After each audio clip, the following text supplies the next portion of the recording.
నమస్కారం, B news కి స్వాగతం. నేను మీ మహంతి. ముందుగా నాటి ముఖ్యాంశాలు. రాష్ట్ర మహిళలకు శుభవార్త చెప్పిన జగన్ సర్కార్. వైఎస్ఆర్ ఈబీసీ నేస్తం నిధులను విడుదల చేసిన సీఎం. కర్నూలు, నంద్యాల జిల్లాల్లో పర్యటించనున్న సీఎం జగన్. సార్వత్రిక ఎన్నికల కోసం తెలుగుదేశం పార్టీ అభ్యర్థుల కసరత్తు తుది దశకు చేరుకున్న వైనం. రెండో జాబితాను విడుదల చేయనున్న టీడీపీ అధినేత చంద్రబాబు. వీలైనంత ఎక్కువ మందిని ప్రకటిస్తామని చంద్రబాబు వెల్లడి. జనసేన పార్టీలో చేరిన తిరుపతికి చెందిన ప్రముఖ పారిశ్రామికవేత్త గంటా నరహరి. పార్టీ కండువా కప్పి సాదరంగా ఆహ్వానించిన జనసేన అధినేత పవన్ కళ్యాణ్. గెలుపు కోసం కృషి చేస్తామని గంటా నరహరి వెల్లడి. సార్వత్రిక ఎన్నికలు శాంతియుతంగా జరిగేందుకు అన్ని వర్గాల ప్రజలు సహకరించాలని వెస్ట్ జోన్ ఏసీపీ మురళీకృష్ణారెడ్డి వెల్లడి. బంతల్ police station CI Durgesh Reddy ఆధ్వర్యంలో పారామీటర్ సిబ్బంది ఫ్లాగ్ మార్చ్ నిర్వహణ. ఎన్నికల నేపథ్యంలో ప్రజలకు భరోసా ఇచ్చేందుకు ఈ flag March నిర్వహించామని ACP Murali Krishna Reddy స్పష్టీకరణ. Andhra Pradesh రాష్ట్ర మహిళలకు జగన్ సర్కార్ అదిరిపోయే శుభవార్త చెప్పింది. ఇవాళ వైఎస్ఆర్ ఈబీసీ నేస్తం నిధులు విడుదల చేయనున్నారు. ఇందులో భాగంగానే ఇవాళ కర్నూలు, నంద్యాల జిల్లాల్లో సీఎం జగన్ పర్యటించనున్నారు. ఈ సందర్భంగా కర్నూలు జిల్లా ఓర్వకల్లులో నేషనల్ లా యూనివర్సిటీకి సీఎం జగన్ భూమి పూజ చేయనున్నారు. అనంతరం నంద్యాల జిల్లా బనగానపల్లిలో వైఎస్ఆర్ ఈబీసీ నేస్తం నిధులు విడుదల చేయనున్నారు.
జరగనున్న సార్వత్రిక ఎన్నికల కోసం తెలుగుదేశం పార్టీ అభ్యర్థుల కసరత్తు తుది దశకు చేరుకుంది. టీడీపీ అధినేత నారా చంద్రబాబు నాయుడు తొలి జాబితాలో 94 మందిని ప్రకటించిన విషయం తెలిసింది.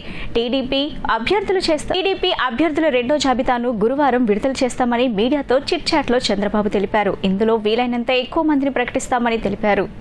జనసేన, బీజేపీ ఏ స్థానాల్లో పోటీ చేసేది వారికి స్పష్టత ఉందని, సమయానుకూలంగా ఆ పార్టీలు వారి అభ్యర్థుల్ని ప్రకటిస్తాయని చంద్రబాబు చెప్పుకొచ్చారు. కాగా టీడీపీ, బీజేపీ, జనసేన పొత్తులో భాగంగా సీట్ల సర్దుబాటు ఇప్పటికే కొలిక్కి వచ్చింది. బీజేపీకి 10 అసెంబ్లీ, 6 లోక్సభ, జనసేనకు 2 పార్లమెంట్, 21 అసెంబ్లీ స్థానాలు ఖరారయ్యాయి.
తిరుపతికి చెందిన ప్రముఖ పారిశ్రామికవేత్త గంటా నరహరి జనసేన పార్టీలో చేరారు. మంగళగిరిలోని జరిగిన ఓ కార్యక్రమంలో గంటా నరహరి తన మద్దతుదారులతో కలిసి జనసేన తీర్థం పుచ్చుకున్నారు. జనసేన అధినేత పవన్ కళ్యాణ్ ఆయనకు పార్టీ కండువా కప్పి సాదరంగా ఆహ్వానించారు. గంటా నరహరి గతంలో టీడీపీలో కొనసాగారు. 2022లో చంద్రబాబు సమక్షంలో టీడీపీ కండువా కప్పుకున్నారు. దివంగత మాజీ ఎంపీ డీకే ఆదికేశవులు నాయుడుకు గంటా నరహరికి బంధుత్వం ఉంది.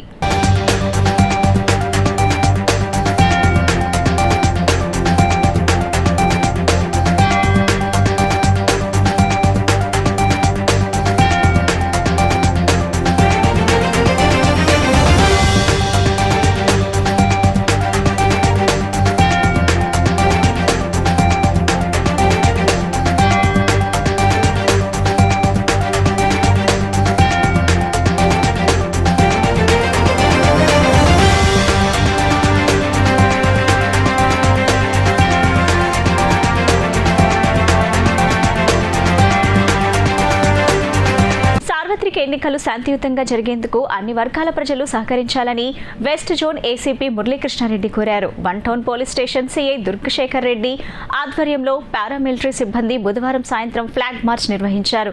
ఈ సందర్భంగా ఏసీపీ మురళీకృష్ణారెడ్డి మాట్లాడుతూ ఎన్నికల నేపథ్యంలో ప్రజలకు భరోసా ఇచ్చేందుకు ఈ ఫ్లాగ్ మార్చ్ నిర్వహించనున్నారు. టీకే రాణా ఆదేశాలతో one town police station limits లో సిఆర్పీ బలగాలతో కార్యక్రమాన్ని నిర్వహించామన్నారు. ఈ కార్యక్రమంలో పలువురు ఉన్నతాధికారులు పాల్గొన్నారు. సార్వత్రిక ఎన్నికల సందర్భంగా మా సిపి గారి ఉత్తర్వుల మేరకు ఈరోజు వన్ టౌన్ పోలీస్ స్టేషన్ పరిధిలో అత్యంత సమస్యాత్మక ప్రాంతాలైన మనకు మల్లికార్జునపేట, అలాగే అర్జునపేట, ఇంకా బ్రాహ్మణ వీధి, ఇంకా ఈ వీధులన్నింటిలోనూ కూడా ప్రజల్లో మేమున్నాము అనే భరోసా కల్పించడం కోసం అంటే మనకి పారామిలిటరీ దళాలు అలాగే సివిల్ పోలీస్ దళాలతో కలిసి ఫ్లాగ్ మార్చ్ నిర్వహించడం జరిగింది. మెయిన్ ముఖ్య ఉద్దేశం ఏంటంటే వాళ్ళకి అంటే ఎలక్షన్స్ మూమెంట్ వచ్చేసింది, ఫ్రీ అండ్ ఫెయిర్గా ఎలక్షన్స్ నిర్వహించాలనే ఉద్దేశంతో ఈ ఫోర్సెస్ అన్నిటితోటి కలిసి మనకి ఫ్లాగ్ మార్చ్ నిర్వహిస్తున్నాం అన్నమాట. ఇదే కాకుండా మనకి ఎవరైతే రౌడీ ఎలిమెంట్స్ ఉంటారో అలాగే trouble mongers, previous election offenders వీళ్ళందరి మీద కూడా సత్ప్రవర్తన కలిగి ఉండటం కోసం మనం బైండ్ అవర్స్ కూడా చేయిస్తున్నాం. అది కూడా వర్క్ జరుగుతుంది. ప్రజలంతా కూడా దీనికి అంటే ఎన్నికలు ప్రశాంతంగా జరిగేటందుకు సహకరించాలని విజ్ఞప్తి చేస్తూ సెలవు తీసుకుంటాం.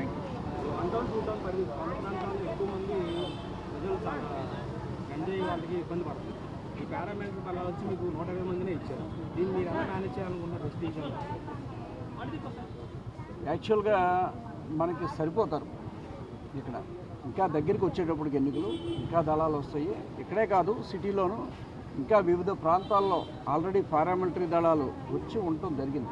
మైలవరం ఎమ్మెల్యే వసంత వెంకటకృష్ణ ప్రసాద్ పై ఎంపీ కేశినేని నాని తీవ్ర ఆరోపణలు గుప్పించారు. మైలవరంలో అవినీతి చేశారని టీడీపీ మాజీ మంత్రి ఉమానే ప్రజలకు చెప్పారని, అందుకే ముఖ్యమంత్రి జగన్ ఇప్పుడు వసంతని పక్కకు పెట్టారని అన్నారు. ఇప్పుడు 100 కోట్లు ఇచ్చే చంద్రబాబు దగ్గర సీట్ కన్ఫర్మ్ చేసుకున్నాడని ఆయన ఆరోపించారు. ఇబ్రహీంపట్నం మండలం గుంటుపల్లి గ్రామంలో దివంగత నేత మాజీ ముఖ్యమంత్రి వైఎస్ రాజశేఖర రెడ్డి విగ్రహాన్ని ఎంపీ కేశినేని నాని, మైలవరం నియోజకవర్గం ఇన్ఛార్జ్ సర్నాల తిరుపతిరావు యాదవ్ ఆవిష్కరించారు. గత 4 సంవత్సరాలుగా విగ్రహావిష్కరణకి నోచుకోలేదని, ఇప్పుడు తమ చేతుల మీదుగా ఆవిష్కరించడం సంతోషకరంగా ఉందని ఆనందం వ్యక్తం చేశారు.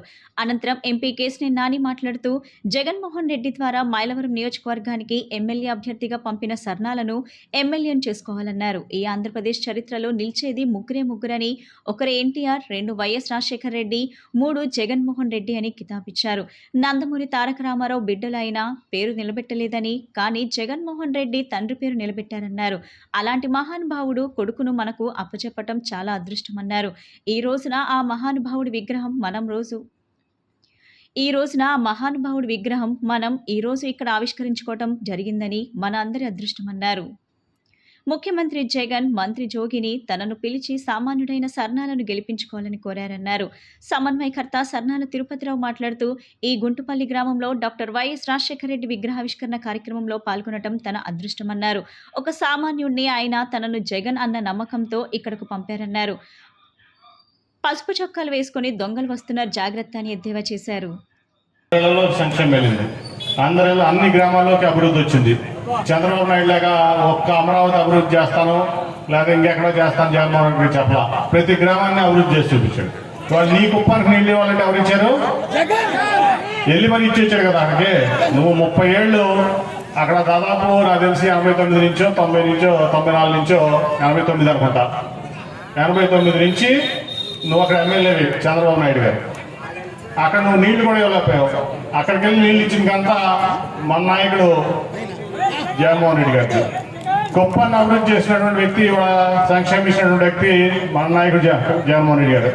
అంటే చంద్రబాబు నాయుడు నియోజకవర్గాన్ని కూడా ఆయన 14 ఏళ్ళు ముఖ్యమంత్రి అని చెప్పి అభివృద్ధి చేసుకోలేకపోతే ఇవాళ 58 నెలల్లో గొప్పంతో సహా ఈ రాష్ట్రాన్ని అభివృద్ధి చేసినటువంటి ఘనత మన నాయకుడు జగన్మోహన్ రెడ్డి గారు మీరు గుండెల మీద చేసుకుని చెప్పాలి. అవునా కదా? కాబట్టి ఇవాళ జగన్మోహన్ రెడ్డి గారిని ముఖ్యమంత్రి చేసుకోవడం ఎవరి బాధ్యత? ఎప్పుడైనా చెప్పుకుంటారు, మానవత్వం ఎప్పుడైనా నేను చెప్పపోయినా పక్కన వాళ్ళైనా చెప్తారు. కానీ మా ఎప్పటినే మంచి చేసింది చెడు అయిపోదు, చెడు చేసింది మంచి అయితే ఎప్పుడు అయిపోదు. అది చెడే మంచి మంచిగా అవుతుంది. కాకపోతే 1 రోజు 2 రోజులు ఆలస్యంగా అవుతుందేమో, కానీ నువ్వైతే నీకు ఆ ఆలస్యం కూడా లేదు. ఎప్పటినే రిటర్న్ మళ్ళీ వస్తున్నావు నువ్వే. అది తీర్చుకోవడానికి కూడా మేమందరం కూడా మైలవరం నియోజకవర్గం ప్రజలందరూ కూడా ప్రతి ఒక్కళ్ళు కూడా ఎదురు చూస్తా ఉన్నాం. తప్పకుండా ఆ ఫలితం రాబోయే రోజుల్లో నువ్వు చూస్తావు. ఆ చూస్తే నువ్వు ఎలా ఉంటుందో కూడా మళ్ళీ నీకే తెలుసుకోవద్దని నేను ఈ కృష్ణప్రసాద్ కూడా చెప్తా ఉన్నా. ఈయన కాదంట మళ్ళీ ఇవాళ ఇంకోసారి పెట్టారు, ఇంకొక ఆయన వస్తాడంట. మరి ఎవరు వచ్చినా కానీ ఇక్కడైతే ఈ సర్నాథ్ తిరుపతిలో పోటీ చేస్తాడు. ఈ వైఎస్ఆర్ కాంగ్రెస్ పార్టీ జెండా ఎగురుతుందని పేరున మీ అందరికి కూడా, ఈ గుంటిపల్లి గ్రామ ప్రజలందరికీ కూడా, మీ అందరికి కూడా పేరున కొనుగోలు చేసుకుంటూ రాబోయే రోజుల్లో 2 ఓట్లు ఉంటాయమ్మా. 1 కేసీఆర్ నాని గారికి, 1 నాకు వేసి అఖండ మెజార్టీతో మీ అందరూ కూడా గెలిపించాలని మీ అందరిని కూడా పేరున కోరుకుంటూ సెలవు తీసుకున్నాం. ఎల్బీఎస్ నగర్ నందు నగరపాలక సంస్థకు సంబంధించిన ఖాళీ స్థలమును గతంలో పార్కు కోసం కేటాయించారని, అయితే ఆ స్థలమును అధికార పార్టీ నాయకులు కబ్జా చేయడానికి ప్రయత్నాలు చేస్తున్నారని సిపిఎం పొలిట్ బ్యూరో సభ్యులు సిహెచ్ బాబురావు ధ్వజమెత్తారు. పార్కు కేటాయించిన ఖాళీ స్థలాన్ని కాపాడవలసిన బాధ్యత ప్రతి ఒక్కరిపై ఉందని చెప్పారు. రానున్న ఎన్నికల్లో మంచి ప్రభుత్వాన్ని ఎన్నుకొని నియోజకవర్గ అభివృద్ధి పరచుకోవడానికి ఆలోచించి ఓటు వేయాలని ఆయన పిలుపునిచ్చారు. సెంట్రల్ నియోజకవర్గంలోని 62వ డివిజన్ ఎల్బీఎస్ నగర్ నందు సిపిఎం ఆధ్వర్యంలో పార్కును అభివృద్ధి చేయకుండా నిర్లక్ష్యం చేశారని నిరసన కార్యక్రమం నిర్వహించారు. ఈ సందర్భంగా సిపిఎం పొలిట్ బ్యూరో సభ్యులు సిహెచ్ బాబురావు మాట్లాడుతూ 62వ డివిజన్ ఎల్బీఎస్ నగర్ నందు నగరపాలక సంస్థకు సంబంధించిన ఖాళీ స్థలంను గతంలో పార్కు కోసం కేటాయించారని, అయితే ఆ స్థలంను అధికార పార్టీ నాయకులు కబ్జా చేయడానికి ప్రయత్నాలు చేస్తున్నారని ధ్వజమెత్తారు. పార్కులో చెత్త వేసి ప్రజల ఆరోగ్యాన్ని హరిస్తున్నారని మండిపడ్డారు. అంతేకాకుండా మందుబాబులకు గంజాయి స్థావరంగా ఈ ప్రాంతం మారిపోయిందని ఆగ్రహం వ్యక్తం చేశారు. దశాబ్దాలు గడుస్తున్న ఆ పార్కును అభివృద్ధి పరచడం లేదని ఆవేదన వ్యక్తం చేశారు.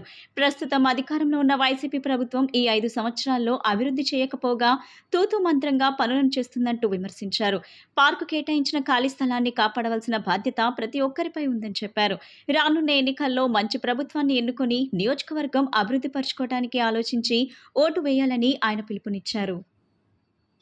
విజయవాడ 62వ డివిజన్ ఎల్బీఎస్ నగర్లో నగరపాలక సంస్థకు సంబంధించిన పార్కు కోసం కేటాయించిన ఖాళీ స్థలం ఉంది. దీన్ని కాపాడలేక దీన్ని కూడా కబ్జా చేద్దామని అధికార పార్టీ నాయకులు చూస్తూ ఉన్నారు. కనీసం పార్కులో చెత్త తీసుకొచ్చి ప్రజల ఆరోగ్యాల్ని చెడగొడుతూ ఉన్నారు. దానికి తోడు మందుబాబులు గంజాయితో దాని కేంద్రంగా మారిపోయింది. చుట్టుపక్కల ఉన్న ప్రజలకు రక్షణ లేదు. అంతకుముందు తెలుగుదేశం బోండమ్మ మైసూర్ గారు పనిచేశారు ఎమ్మెల్యేగా. వైసీపీ మరి మల్లా విష్ణు గారు 10 ఏళ్ళు ఉన్నారు. జనమందరూ అక్కడ కళ్యాణ మండపం కట్టండి, లేకపోతే సరైన రీతిలో పార్కు అభివృద్ధి చేయండి, లేదు మహిళలకు ఉపయోగపడే ఉపాధి కేంద్రం కట్టండి అని ఎంత అడుగుతున్నా దశాబ్దాలు గడుస్తున్నా ఏమీ కూడా లేదు. అందుకే ఇవాళ స్థానిక ప్రజలందరూ రోడ్డు ఎక్కారు. ఆ స్థలాన్ని కాపాడండి, అక్కడ కళ్యాణ మండపం కట్టి ప్రజోపయోగంగా చేయండి, ఈ మందుబాబుల నుండి గంజాయి రౌడీజం చేసి వాళ్ళ నుంచి కాపాడండి అని అడుగుతున్నారు. అందుకే ఇప్పటికీ ఆఖరికి ప్రభుత్వం 5 ఏళ్ళు నిద్రపోయి ఎన్నికల ముందు వచ్చి అడావుడి చేసి గేటు పెట్టారు. గేటు పెట్టిన కొద్ది రోజుల్లోనే గేటు కూడా ఇరిగిపోయింది. అంటే వీళ్ళ పని ఎన్నికల్లో మభ్యపరచడం తప్ప అది శాశ్వతంగా ఉపయోగపడే పని మాత్రం చేయట్లేదు. అందుకే మేము అందరూ విజ్ఞప్తి చేస్తున్నాం. ఈ ప్రాంతంలో కమ్యూనిస్టులు ఉన్నప్పుడు సిపిఎంగా కార్పొరేటర్గా పనిచేసినప్పుడు అందరికీ పట్టాలిచ్చి ప్రజా సమస్యలు పరిష్కరించాం. రేపు ఎన్నికల్లో సిపిఎంకి ఓటేయండి. తప్పనిసరిగా ఈ ప్రాంతాన్ని, ఆ ఖాళీ స్థలాన్ని కాపాడి కళ్యాణ మండపాన్ని ప్రజోపయోగమైన కార్యక్రమాలకి వాడతాం. గంజాయి మత్తు నుండి, ఈ బారి నుండి స్థానిక మహిళల్ని కాపాడటానికి కోరుకుంటాం. పార్టీలకు అతీతంగా ప్రజలందరూ ఓటు వేయాలని, ఈ స్థలాన్ని అభివృద్ధి చేసుకుందాం, కలిసి రండి అందరికీ మేము విజ్ఞప్తి చేస్తాం. గుణదల ప్రాంత ప్రజలు ఎంతో కాలంగా ఎదుర్కొంటున్న ట్రాఫిక్ సమస్యకు త్వరలోనే శాశ్వత పరిష్కారం లభించనుందని రాష్ట్ర ప్లానింగ్ బోర్డు ఉపాధ్యక్షులు సెంట్రల్ ఎమ్మెల్యే మల్లాద్ విష్ణు అన్నారు. గుణదల్లో రైల్వే ఓవర్ బ్రిడ్జ్ ని 100% రైల్వే నిధులతో గతశక్తి ప్రాజెక్టు కింద చేపట్టి పూర్తి చేయవలసిందిగా గత నెల 5వ తేదీన రైల్వే బోర్డు చైర్పర్సన్ జయవర్మ సిన్హాను ఎంపీలు కేశినేని నాని, అయోధ్య రామిరెడ్డితో పాటు ఎమ్మెల్యే మల్లాద్ విష్ణు ఢిల్లీలోని రైల్ భవన్లో కలిసి విన్నవించిన తెలిసింది. ఈ నేపథ్యంలో సమగ్ర సర్వే నిర్వహించి అంచనాలు సిద్ధం చేయవలసిందిగా కేంద్ర రైల్వే బోర్డు నుంచి ఆదేశాలు రావడంతో బుధవారం రైల్వే అధికారులు సర్వే చేపట్టారు. ఈ పనులను సీనియర్ సెక్షన్ ఇంజనీర్ ఎస్ శ్రీనివాసరావుతో కలిసి ఎమ్మెల్యే మల్లాద్ విష్ణు పర్యవేక్షించారు. రాష్ట్రంలో క్షత్రియులంతా ఎప్పుడు తేదేపా పక్షానే ఉన్నారని నియోజకవర్గ తేదేపా, జనసేన, భాజపా ఉమ్మడి అభ్యర్థి బోండా ఉమామహేశ్వరరావు పేర్కొన్నారు. తేదేపా ఆవిర్భావం నుంచి గోదావరి జిల్లాల్లోని క్షత్రియులంతా వెంటే ఉన్నారని తెలిపారు. జగన్మోహన్ రెడ్డి చేసిన మోసాలను ప్రజలంతా గుర్తించారని చెప్పారు. బుధవారం రాత్రి పాయకాపురం 100 అడుగుల రోడ్డులోని ఎస్ కన్వెన్షన్లో నియోజకవర్గ క్షత్రియ ఆత్మీయ సమావేశం నిర్వహించారు. బోండా ఉమా మాట్లాడుతూ తేదేపా ఆవిర్భావం నుంచి గోదావరి జిల్లాల్లోని క్షత్రియులంతా వెంటే ఉన్నారని తెలిపారు. జగన్ రెడ్డి చేసిన మోసాలను ప్రజలంతా గుర్తించారని చెప్పారు. నాడు అమరావతిని రాజధానిగా గుర్తించి అధికారంలోకి వచ్చిన తర్వాత విచ్ఛిన్నానికి పాల్పడిన విషయం ఎవరూ మర్చిపోలేదన్నారు. పెన్షన్ 3000 రూపాయలు అని చెప్పి మాట తప్పారని విమర్శించారు. విఘ్నులైన క్షత్రియులు ప్రజలను చైతన్యం చేసే బాధ్యత తీసుకోవాలని కోరారు. క్షత్రియ సామాజిక వర్గ నాయకులు బోండాను ఘనంగా సత్కరించారు. ఈ కార్యక్రమంలో పిన్నంరాజు, త్రిమూర్తిరాజు, ఆంజనేయరాజు, గొట్టముక్కల రఘువీరమరాజు, వేణుగోపాలరాజు, కాకర్లపూడి సుబ్బరాజు తదితరులు పాల్గొన్నారు. వైఎస్ఆర్సీపీ ప్రభుత్వం అధికారంలోకి వచ్చిన తర్వాత ప్రజలు ఎదుర్కొంటున్న ప్రతి సమస్యను పరిష్కరిస్తూ ఇచ్చిన ప్రతి హామీని ముఖ్యమంత్రి వైఎస్ జగన్మోహన్ రెడ్డి నెరవేరుస్తున్నారని విజయవాడ తూర్పు నియోజకవర్గం పార్టీ ఇన్ఛార్జ్ దేవినేని అవినాష్ కొనియాడారు. ప్రజలను మరోసారి మోసం చేయడానికి దొంగ హామీలతో ప్రతిపక్ష పార్టీలు మళ్లీ ఏకమయ్యాయని దుయ్యబట్టారు. 2014లో ఇచ్చిన హామీల్లో ఎన్ని నెరవేర్చారో గుర్తు తెచ్చుకోవాలని ప్రజలను కోరారు. 11వ డివిజన్ రెల్లీస్ కాలనీలో జరిగిన ఇళ్ల పట్టాల పంపిణీ కార్యక్రమానికి అవినాష్ ముఖ్య అతిథిగా హాజరయ్యారు. రిజిస్ట్రేషన్ చేసిన ఇళ్ల పట్టాలను లబ్ధిదారులకు అందజేశారు. ఈ సందర్భంగా అవినాష్ మాట్లాడుతూ ఈ డివిజన్లో గడప గడపకు తిరిగినప్పుడు కాలనీవాసులు పార్క్ అభివృద్ధి విషయాన్ని తన దృష్టికి తీసుకొచ్చారని, ఇళ్ల రిజిస్ట్రేషన్ చేయించాలని కోరినట్లు తెలిపారు. ప్రజలే 30 సంవత్సరాలుగా ఎదురుచూస్తున్న చిరకాల కోరిక నెరవేరుస్తూ ఇచ్చిన మాట ప్రకారం అందరికీ ఇళ్ల పట్టాలు రిజిస్ట్రేషన్ చేయించామని పేర్కొన్నారు. అందుకే దమ్ముగా ధైర్యంగా వైఎస్ఆర్సీపీకి ఓటు వేయాలని అడుగుతున్నామన్నారు. ఎమ్మెల్యే గద్దె రామ్మోహన్ ఎన్నికల ముందు ఓట్ల కోసం దొంగ హామీలు ఇచ్చి మోసం చేశారని పేర్కొన్నారు. ప్రజలను మరోసారి మోసం చేయడానికి దొంగ హామీలతో ప్రతిపక్ష పార్టీలు మళ్లీ ఏకమయ్యాయని దుయ్యబట్టారు. 2014లో ఇచ్చిన హామీల్లో ఎన్ని నెరవేర్చారో గుర్తు తెచ్చుకోవాలని ప్రజలను కోరారు. టీడీపీ అధికారంలోకి వస్తే మంచి చేస్తున్న వాలంటీర్ వ్యవస్థ, సచివాలయాలను రద్దు చేసి మరలా జన్మభూమి కమిటీలు తీసుకొస్తారని హెచ్చరించారు.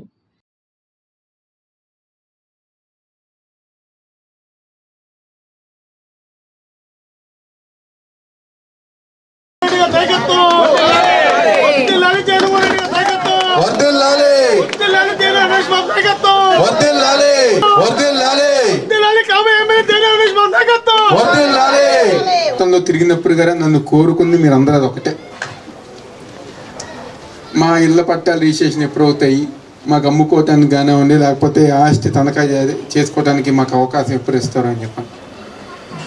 గతంలో చాలామంది నాయకులు కానివ్వండి, లేకపోతే చాలామంది మీరు చూసినప్పుడు, ఎందుకంటే ఆ రోజు తిరిగినప్పుడు గారు చాలామంది ఏమన్నారంటే ఇంకా శిలాఫలకం అలాగే ఉంది నెహ్రూ గారి పేరు మీద. 93లో 94లో అనుకుంటా, 94, 95 సమయంలో ఈ ప్రాంతంలో ప్రజానీకానికి పట్టాలు ఇస్తాం, నివాసాలు ఏర్పాటు చేసుకోవటం. దాని తర్వాత అనేక సందర్భాల్లో చాలామంది గారు వచ్చారు, అందరు గారు చేస్తాం అన్నారు, కానీ ఏ ఒక్కరి గారు చేయలేకపోయారు. కానీ నేను తిరిగినప్పుడు నేను దాదాపుగా 2 సార్లు తిరిగా. ఒకసారేమో గర్భవరం మన ప్రభుత్వంలో తిరిగాను, ఇంకొకసారేమో గుడ్ మార్నింగ్ కార్యక్రమం పేరుతో మొత్తం అంతా గారు తిరిగినప్పుడు, లేకపోతే ఎవరైనా చనిపోయినప్పుడు, లేకపోతే ఏదైనా ఫంక్షన్ దగ్గరకో వినాయక చవితి దానికి వచ్చినప్పుడు నన్ను అడిగినారు ఒక్కటే, మా పార్క్ డెవలప్ చేయండి, మా ఇళ్ళ పట్టాలు రిజిస్ట్రేషన్ చేయించండి. ఈ 2 అడిగారు. ఆ రోజు ఒకటే మాట చెప్పి, అమ్మ తప్పకుండా నేను ఏ రోజు గారా మీరు నాకు ఓట్లేయండి, నాకు ఓట్లేసి గెలిచిన తర్వాత నేను చేస్తానని చెప్పి ఏ రోజైనా చెప్పాను? ఒకటే చెప్పా, తప్పకుండా ఎన్నికలకు ముందే మేము ఆ పని పూర్తి చేస్తాం. పూర్తి చేసి వచ్చిన తర్వాత ఏ నిజాయితీగా అయితే నేను పూర్తి చేస్తానని చెప్పానో అదే నిజాయితీగా ఆ రోజు మీ అందరినీ ఓట్లు అడుగుతాయని చెప్పాను. ఈరోజు అదే విధంగా నిజాయితీగా పూర్తి చేశా. మిమ్మల్ని ఈరోజు నేను నిజాయితీగా ఓట్లు అడుగుతాను. ప్రతినిధుల దగ్గరికి కూడా మాకు కూడా టైం లేదు. ఏదున్నా మీకు సచివాలయంలో జరుగుతుంది, అక్కడ ఏదైనా ఇబ్బంది ఉన్నా మాలాంటి వాళ్ళని అడుగుతారు. కానీ ఈరోజు ప్రతిదీ మన ఇంటి ముందుకే పెన్షన్ గురించి అన్నీ కూడా మనకు జరుగుతున్నాయి. మరోపక్క ఎంతోమంది షో మాస్టర్లు వచ్చారు, ఎన్నోసార్లు మరి 10 సార్లు ఎమ్మెల్యేగా చేశానని చెప్పుకునే వ్యక్తి కనీసం ఒక్కరోజు ఒక రోడ్డు కాదు కదా ఏది చేయలేదు. మరి ఇదే ఇళ్ల పట్టాల గురించి ఎన్నోసార్లు చెప్పే ఉంటారు, ఎన్నో మాయ మాటలు. మీ అందరి ఇంటికి వస్తున్నారా? ఇప్పటికీ వచ్చారు. వస్తే మీరేం చేయాలి? గట్టిగా బుద్ధి చెప్పాలి. మీ మాటలతో వాళ్ళు వచ్చి సిగ్గుచేటుగా బయటకు కూడా రాడు. ఈ మధ్యన రీల్స్ కూడా చేసుకుంటున్నాడు భయపడి. మరి అలాంటి వాళ్ళని మనందరం కూడా తిప్పికొట్టి మీ మాటలతో అవినాష్ గారిని ఎమ్మెల్యేగా చేసుకుందాం. మీ అందరి దీవెనలు. ఈరోజు ఏ చిన్న పని ఉన్నా వెంటనే పలికే వ్యక్తి అవినాష్. కేవలం 35 ఏళ్ళు మాత్రమే. ఈయన తొలత వచ్చి ఇలా రాగానే 35 ఏళ్ళకి ఎన్ని చేశారంటే, ఈయన ఇంకో 35 ఏళ్ళు అంటే 70 ఏళ్ళు, అంటే 7 టర్ములు ఈయన పోటీ చేస్తారు. ఈయన 7 టర్ములు గెలిస్తే మన బెజవాడ ఎలా ఉంటుంది, మన తూర్పు నియోజకవర్గం ఎలా ఉంటుందో మీరు అందరూ గుర్తుంచుకోవాలి. ఈయన ఖచ్చితంగా ఇంకో 7 టర్ములు పోటీ చేయాలి, మనం గెలిపించుకోవాలి. మనం దాని ప్రతి ఒక్కరు మనం ఆయనకు అండగా ఉండాలి ఇలాంటి మనిషికి. టీడీపీ జనసేన ఉమ్మడి ప్రభుత్వం అధికారంలోకి రాగానే సూపర్ 6 పథకాలు అమలు చేసి అన్ని వర్గాల సంక్షేమానికి పెద్దపీట వేయడం జరుగుతుందని బోండా సిద్ధార్థ తెలిపారు. బీసీలకు 4,000 రూపాయలు పెన్షన్ అమలు చేసి చంద్రబాబు భరోసాని ఇస్తారని స్పష్టం చేశారు. 60వ డివిజన్ బి బ్లాక్ నుంచి బోండా సిద్ధార్థ ఎన్నికల ప్రచారం నిర్వహించారు. ఇంటింటికి వెళ్లి సూపర్ 6 పథకాలను వివరిస్తూ ఓట్లను అభ్యర్థించారు. అనంతరం మీడియాతో మాట్లాడుతూ బోండా ఉమా ప్రజల మనిషిని రాబోయే ఎన్నికల్లో గెలుపు ఖాయమన్నారు. ఎంత పెంచండి ఇప్పుడు ఎంత కడుతున్నావు? నువ్వు బండకి ఎంత కడుతున్నావు? రేటు 1200 కడుతున్నావు. ఆనాడు చంద్రబాబు ప్రభుత్వం ఎంత కట్టిందంటే ఏంటి మరి బాధుడే బాధుడు మనకి ఏంటి నేను చూస్తున్నాను. మరి రోజులు మారాలా, సామాన్యుడు బతకాలిగా. పెట్టుకో తెలుగుదేశం ప్రభుత్వం రాగానే 3 గ్యాస్ బండ్లు ఉచితంగా ఇస్తుంది ప్రభుత్వం. అదేవిధంగా